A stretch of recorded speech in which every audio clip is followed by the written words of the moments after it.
2019 was just a start. Behind the back pass, and they score! Oh my God, what the hell was that? Nice speed, boy. Gets topside, Rambo scores! Pick it up, pick it up, pick it up, pick it up. Continuation includes addition. PLL is expanding to a 7th lacrosse club. Another franchise means a new beginning for select players. Schneider buries the winner! And it's Salcido. He scores! Which ones will be wearing purple this summer? Romar Dennis! Look out! Time for the PLL Expansion Draft to let us know.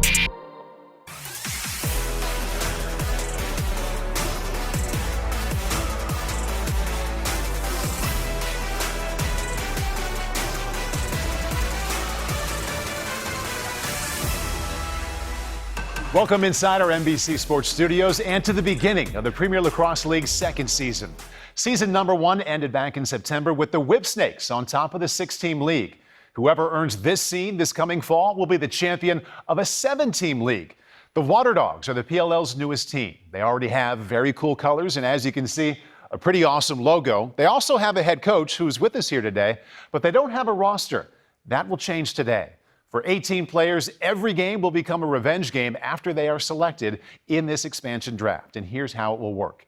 The 6 current PLL teams were allowed to protect 10 players from their roster plus 1 goalie. Those left unprotected are now available to be drafted by Waterdogs head coach Andy Copeland. He has the option of picking up to 4 players from each team. Once 4 players from any given team are selected, their previously unprotected players will be returned to their original team. And just like that, to my right, the newest head coach in the PLL of the Waterdogs, Andy Copeland. Andy, very much looking forward to working with you, talking with you on the sidelines throughout the spring and summer, and maybe even the early fall. Let's go back to January 12th, when the unprotected rosters were released by the PLL. What was your first reaction? Yeah, well, first of all, the feeling's mutual, Paul, so thanks very much for that introduction. I guess it really was the first time that things felt official. Up until that point, it was all speculation. I had my spreadsheet of what I thought could materialize. And that's when it was official. So you're looking at this pool of players, obviously some real talent that was available to us. Yeah. And then just coming up with a strategy with my staff about how we wanted to approach this thing. But we feel like after plenty of phone calls and a lot of due diligence, we're thrilled with the 18 guys that we came up with that we're going to unveil today. And this question really applies to any coach or GM picking in any sport. Did you value more the system that you know you want to run or the individual talent that you saw on that paper when making your selections? Yeah, sure. I think it's a combination of both. I mean, I think with certain guys it was probably best available. But then we have an idea and just a philosophy about how we want to approach this thing that may be a little bit different from how some of the teams played last year. So that was certainly something that we considered as well, with the understanding that there still is an entry draft, there still is a college draft, and we're certainly going to have more spots to fill. But we feel like we're at a good start right now. Any official draft has an analyst. We're very lucky to have our in-game analyst for the PLL on those weekends, Ryan Boyle. Ryan, great to see you. Seeing you as well. It's been a long winter without you. Yeah. Yeah. So same question that I asked Andy. Your reaction the first time you saw the unprotected list? I think the first thing that jumps out is talent. You know, I expect this team to be competitive from day one, and from there's some pretty big names that are kind of out there. So you ask 5 different people, and they probably go in 5 different directions. So I'm sure we'll hear about it via social media, how many picks that Andy and I got right and wrong. Yeah. But I think the biggest takeaway is this team has the opportunity to be competitive from the very first game. Who are the no-brainers, the ones that you know these names will be called? Yeah, I think you look at talent, leadership, and winning, and 5 names just kind of jump off the page. Brody Merrill, a legend within the sport. Drew Schneider, Ben Reeves, Kelley, and Kieran Mcardle. Those 5 to me, when I just looked at the kind of grand scheme of things, those to me were absolute no-brainers. I wouldn't be surprised if all of one of those is the first pick. It's that time. All right, Andy, first pick. Who's the guy at the top of the list? Yeah, sure. Well, with the first pick of the expansion draft, the Waterdogs are going to take Kelley. Kelley. Okay, now he was a 2-time All-American at Maryland, a two-Wharton finalist. Limited role with the Whipsnakes, though. Yeah, I just think he can do so much. He can play below goal line. He can play in front of the cage. He has that deceptive first step. He was a Wharton finalist when he was at Maryland. He can stretch the field. I think he gives you a real viable option behind the arc. Really high IQ, and he grew up in Fairfield County. I've known of him and interacted with him for a long time right now, so I feel very comfortable with this pick. Yeah, wondering about that as well. You coached at Fairfield for many years. He grew up in Easton, Connecticut, about a 20-minute drive. So When was the first time you remember interacting with or getting to know him?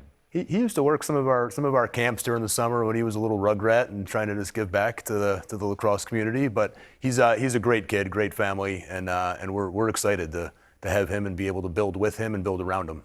All right, Ryan. Connor Kelley, first pick. What do you think? I think it's a fantastic pick. You know, you've got a ton of versatility and flexibility immediately from an offensive perspective. So this is a guy that can play attack, can play midfield, has demonstrated the ability to play both at a very high level. And from an initiation perspective, almost an equal split in terms of dodging from X and dodging from up top. So right off the bat, you're able to kind of slot him in a lot of different systems. He brings just so much to the table. It's good to have versatility. It's also nice to have a home where you know you're best. Attack or midi, which one would you like to see? I think to see how the rest of this draft plays out. And on top of that, you've also got the entry draft. Right. You've also got the collegiate draft. And so that's why I think this is a really smart first selection, because he can play in a lot of different systems, a lot of different roles. He just brings so much to the table in terms of his dodging ability, his finishing ability, his ability to distribute the ball, hockey assists. There's so much in terms of skill, and this guy's a winner. You know, he wins in the college game, he wins in the professional leagues. There's a reason why he was a no-brainer and kind of one of my top 5. All right, Connor Kelley from Maryland, and also with the Whip Snakes, year 1 of the PLL, the first overall pick. From here on out, we're going to be making picks in bunches or groups, and right now we'll go 2 through 5. So, Coach, you have Connor Kelley. Who are you taking it to?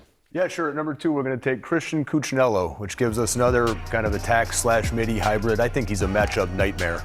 Big, strong, two-handed, played for Coach Corrado at Villanova. I had the privilege, or not so privileged, to coach against him, but I've been really impressed with him. He's uber competitive. He's a physical dodger. He's really good with people kind of draped all over him.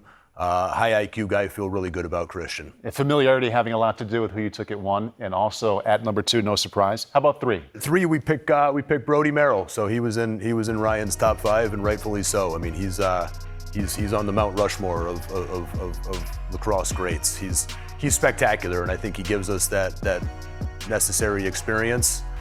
Great locker room guy, great leader, obviously great lacrosse player. He's really taking care of himself playing at this stage of his career. But I'm thrilled to have the opportunity to kind of work alongside and coach Brody. I'm gonna learn more from Brody than I can probably ever give to him. But I'm fired up to be in the same locker room as him. At age 38, does that mean you're not the oldest guy on the team? Probably. Yeah, probably. Because you are? I'm also 38. Okay. I'm also 38. We're getting there. You guys will have a lot to talk about. About a year and a half away. I know. Counting down the days. But no, feel awesome about Brody. I mean, I know that's the question of him, is how many years does he have left? But I had a wonderful conversation with him. He has a young family at home, so he's kind of taking it season by season. So we feel really good about Brody. And at 4? At 4, former Fairfield Stag goalie Charlie Cipriano. So I had the privilege of coaching Charlie during his collegiate career. I know how this kid is wired. I know how he thinks, how important his professional lacrosse is to him.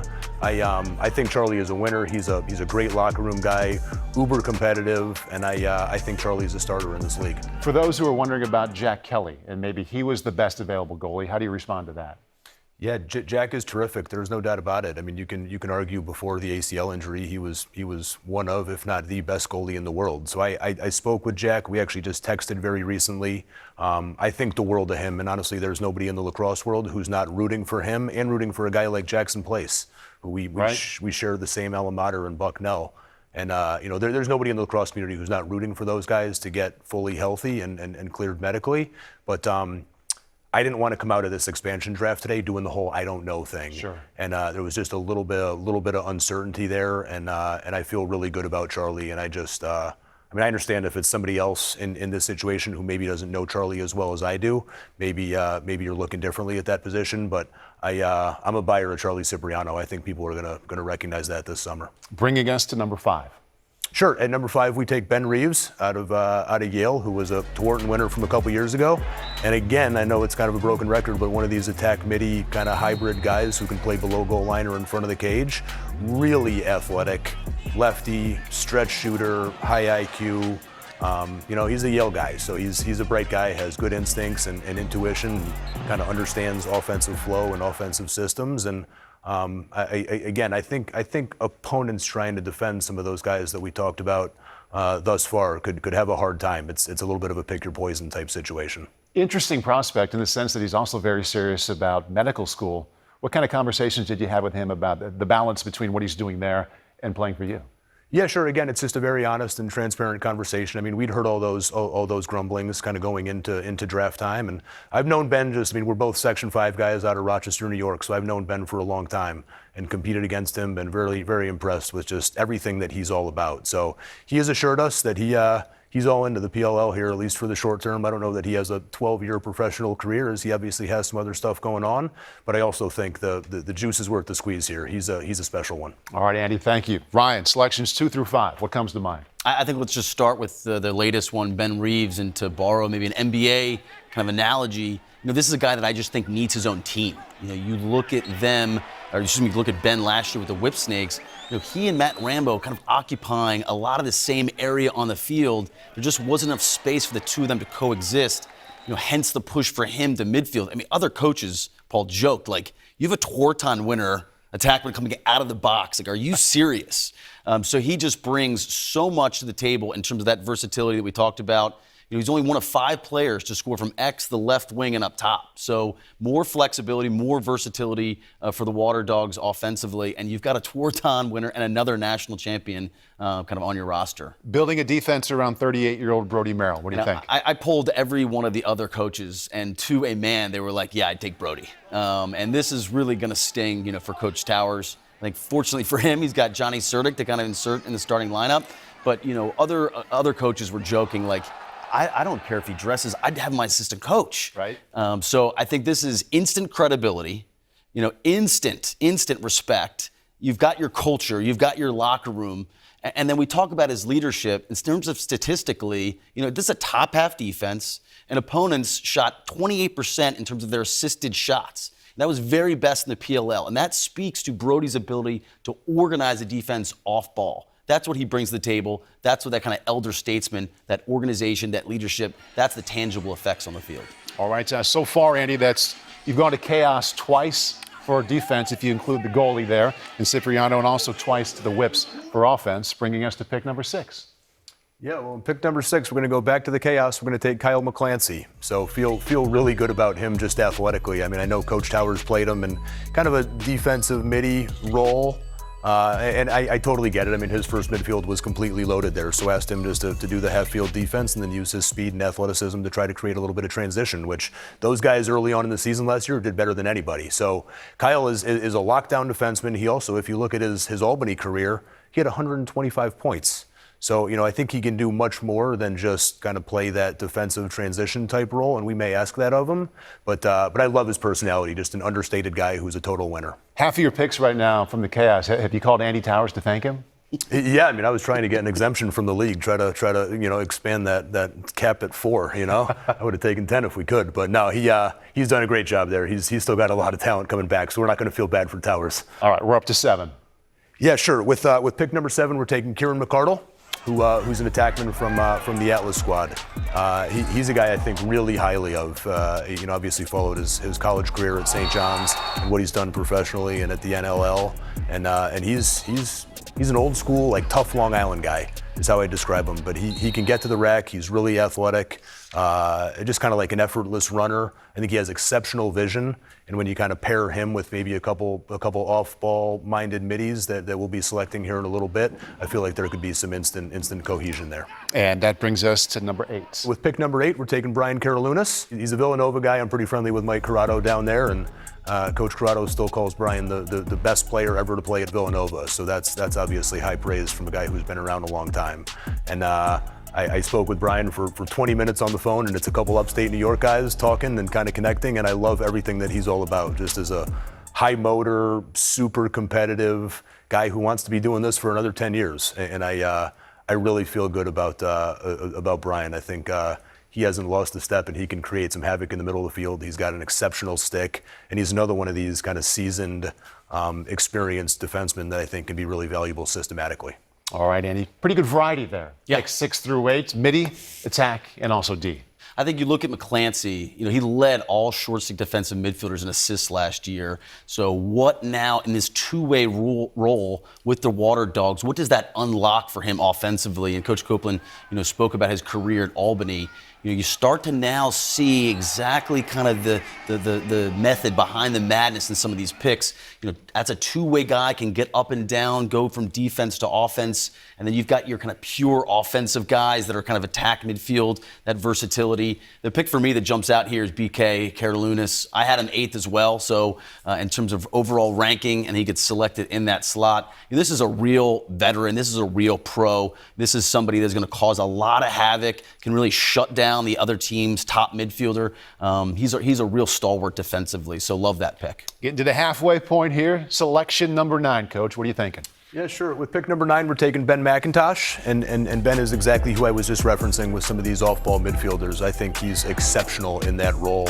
Probably him and the guy Kevin Buchanan, who's another chaos guy. And I think I would be surprised if Mcardle and Mcintosh didn't develop a similar chemistry to what you saw, Tom Schreiber and Mcintosh have last year. So we were impressed and excited about some of the attackmen that we were able to gobble up here.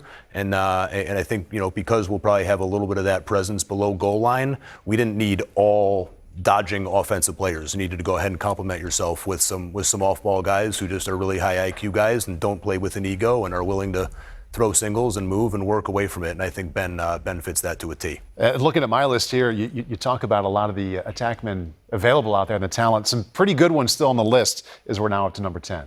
No doubt about that. Number 10, we're going to select Drew Schneider, who is first of all, he's one of my all-time favorite people. I actually recruited Drew when I was an assistant coach down in Maryland. So I've known Drew and the Schneider family for a long time right now. And Drew just makes every locker room that he's in better. And you see the number of championships that he's won at the professional level and the number of championship games that he's competed in. He's a guy who's just a cool cucumber in those big moments. And we all understand there's going to be a lot of one-goal games and overtime games. And who are the guys as a coach that you can really depend on in crunch time? Drew certainly fits that for me. Other whip snakes still available here as we get to 11. Yeah, number 11, we're going to go with Ryan Renner, who is a great attackman.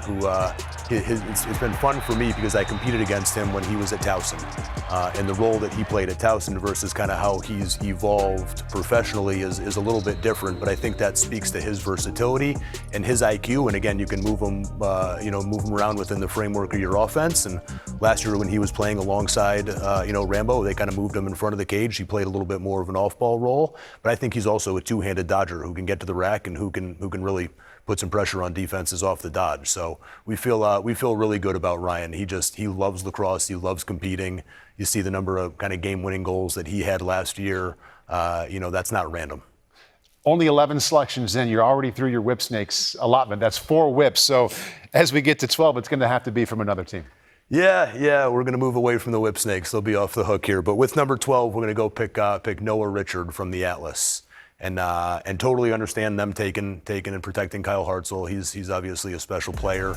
I think Noah has the ability to be a real special player. He's a good-sized, good-looking athlete, great runner, great stick, tough guy, super competitive. Played at Marquette, was recruited by one of my friends, Joe Amplo, who obviously, kind of got that program up and running, and he's now the head coach at Navy. And Joe couldn't give Noah any higher of an endorsement, so really feel good about this one. It's the first rookie from last year that you have selected. There were a number that are available to you. Bringing us to 13. Yeah, sure. Well, pick number 13, we're taking Stephen Dinapoli. So really like Steven's game. He's pound for pound, he may be the best athlete in the league, and he's a guy that they had pegged to be onto Team USA in 2018 before his injury.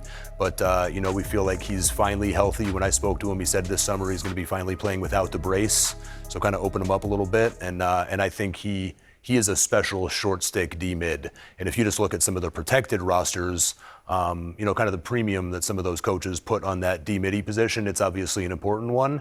And Steven's kind of the one true D-midi that we're taking. He has a lot of experience, he's competitive, and he's a winner. Yeah, teams didn't leave a lot of D-middies available. It was interesting how well they protected those pretty much through all the teams. Let's take a look at picks 1 through 13 and check in with where we've been. Connor Kelley was the first selection, All-American from Maryland, and also played with the Whip Snakes last year.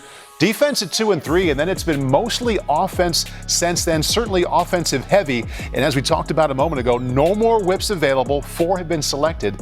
No player from the Chrome has been picked yet. 5 selections left for Andy. Where would you like to see him go? I think you got to build some defensive depth here. You got a couple of young ones, Sabia, Cade Van Rappeur's kind of out there. Some Canadian finishers with Berg and Dixon, which direction you go there potentially. And then you got some young athletic midfielders still on the board, some two-way guys, some offensive guys, Conrad, Romar Dennis, and Max Tuttle are some names that come to mind. Final 5 decisions for you, Andy. Let's begin at number 14. Yeah, sure. Number 14, we're going to select Wes Berg, who one of the gentlemen that Ryan just mentioned, total winner, leads Denver to a national championship, and he's done more of the same as a pro. He wants you to get some defenders. At 15, you want to start there? That's funny. No, number 15, we're going to take Chris Sabia. Competed against him at Penn State. I think he's a number 1 defenseman.